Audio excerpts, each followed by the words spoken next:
Bir gençlik geliyor küfrün karanlığına karşı imanın ışığıyla.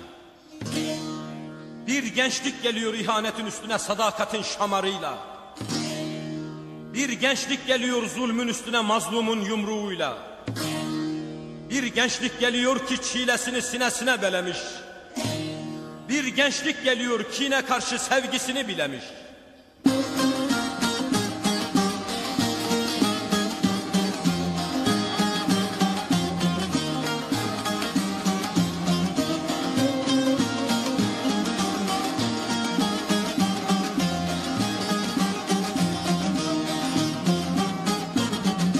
Allah korusun Allah, bu gelen bizim gençlik. Allah korusun Allah, bu gelen bizim gençlik. 40.000 kere maşallah, hey hey hey hey. Bu gelen bizim gençlik, bu gelen bizim gençlik. 40.000 kere maşallah, hey hey hey hey. Bu gelen bizim gençlik, bu gelen bizim gençlik.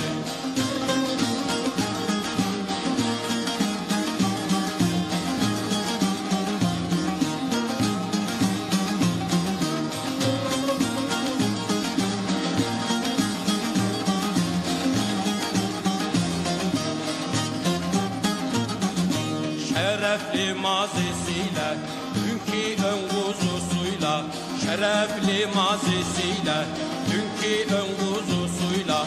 Şehidi gazisiyle, hey hey hey hey. Bu gelen bizim gençlik, bu gelen bizim gençlik. Şehidi gazisiyle, hey hey hey hey. Bu gelen bizim gençlik, bu gelen bizim gençlik.